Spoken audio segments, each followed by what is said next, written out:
Supreme court ने एक बड़ा और अहम फैसला सुनाते हुए ये कहा है कि वेश्यावृत्ति भी अब एक वैध प्रोफेशन करार दिया जाएगा। जी हां, सुप्रीम कोर्ट ने साफ शब्दों में कहा कि पुलिस इसमें दखल अंदाजी नहीं कर सकती और ना ही सहमति से इस काम करने वाले सेक्स वर्कर्स के खिलाफ कोई कार्रवाई कर सकती है। सुप्रीम कोर्ट ने गुरुवार को कहा कि वेश्यावृत्ति भी एक प्रोफेशन है। कोर्ट ने सभी राज्यों और केंद्र शासित प्रदेशों की पुलिस को आदेश दिया है कि उन्हें सेक्स वर्कर्स के काम में हस्तक्षेप नहीं करना चाहिए। पुलिस को बालिग और सहमति से सेक्स वर्क करने वाली महिलाओं पर आपराधिक कार्रवाई नहीं करनी चाहिए। दरअसल सुप्रीम कोर्ट कोरोना के दौरान सेक्स वर्कर्स को आई परेशानियों को लेकर दायर एक याचिका पर सुनवाई कर रहा था। कोर्ट ने कहा कि सेक्स वर्कर्स भी कानून के तहत गरिमा और समान सुरक्षा के हकदार हैं। Justice L Nageswara Rao, justice BR Gavai और जस्टिस AS बोपन्ना की बेंच ने सेक्स वर्कर्स के अधिकारों को सुरक्षित करने की दिशा में 6 निर्देश भी जारी किए हैं। कोर्ट ने कहा कि सेक्स वर्कर्स भी देश के नागरिक हैं, वो भी कानून के समान संरक्षण के हकदार हैं। तो अब सवाल ये है कि क्या इसके बाद अब वैश्यालय चलाना कानूनी हो जाएगा?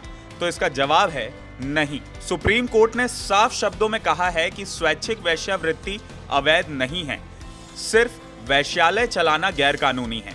सुप्रीम कोर्ट ने यह भी कहा कि शिकायत दर्ज कराने वाली सेक्स वर्कर्स के साथ पुलिस भेदभाव ना करे।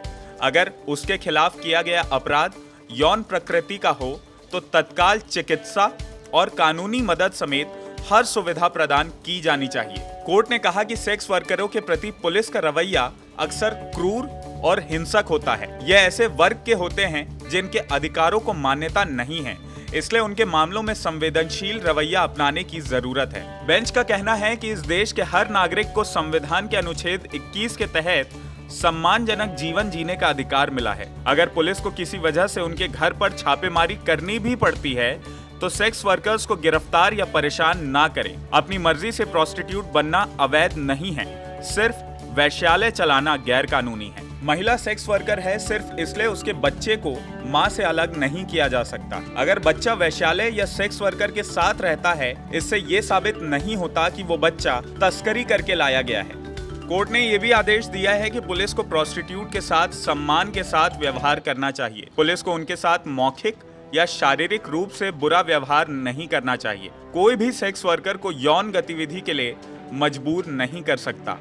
इसके अलावा सुप्रीम कोर्ट ने मीडिया को भी ऐसे मामलों में नसीहत देते हुए कहा है कि पुलिस द्वारा गिरफ्तारी, छापेमारी और बचाव अभियान के दौरान सेक्स वर्करों की पहचान उजागर नहीं करना चाहिए, चाहे वो पीड़ित हो या आरोपी हो। ऐसी किसी तस्वीर को प्रकाशित या प्रसारित नहीं किया जाए जिससे उनकी पहचान का खुलासा हो। आइए अब बात कर लेते हैं उन 6 सूत्रीय दिशा निर्देशों के बारे में जिन्हें सुप्रीम कोर्ट ने इस मामले में जारी किया है। पहला निर्देश ये है कि सेक्स वर्कर या यौनकर्मी कानून के तहत समान संरक्षण के पात्र हैं। आपराधिक कानून सभी मामलों में उम्र और सहमति के आधार पर समान रूप से लागू होना चाहिए। दूसरा, जब ये स्पष्ट हो जाए कि यौनकर्मी वयस्क है और सहमति से इस पेशे में भाग ले रही है तो पुलिस को हस्तक्षेप या कार्रवाई से बचना चाहिए। तीसरा, देश के प्रत्येक व्यक्ति को संविधान के अनुच्छेद 21 के तहत सम्मानजनक जीवन जीने का अधिकार है। चौथा, सेक्स वर्करों को गिरफ्तार नहीं किया जाना चाहिए और ना ही दंडित किया जाना चाहिए। पांचवा, वैश्यालयों पर छापा मारते वक्त उनका उत्पीड़न नहीं होना चाहिए। और छठा, सेक्स वर्कर के बच्चे को सिर्फ इस आधार पर मां से अलग नहीं किया जाना चाहिए कि वो देह व्यापार में है। मानवीय शालीनता और गरिमा की बुनियादी सुरक्षा सेक्स वर्करों और उनके बच्चों के लिए भी है। अगर कोई नाबालिग बच्चा वैश्यालय में सेक्स वर्कर के साथ रहता या रहती है तो ये नहीं माना जाए कि वो तस्करी कर यहाँ लाया गया है। अब ऐसे में सुप्रीम कोर्ट के इस आदेश पर आपकी क्या राय है? आप हमें कमेंट करके जरूर बताएं। अगर आपको ये वीडियो पसंद आया हो तो इसे लाइक और शेयर करना ना भूलें और IBC 24 के YouTube चैनल खबर विभाग को जरूर सब्सक्राइब करें। नमस्कार।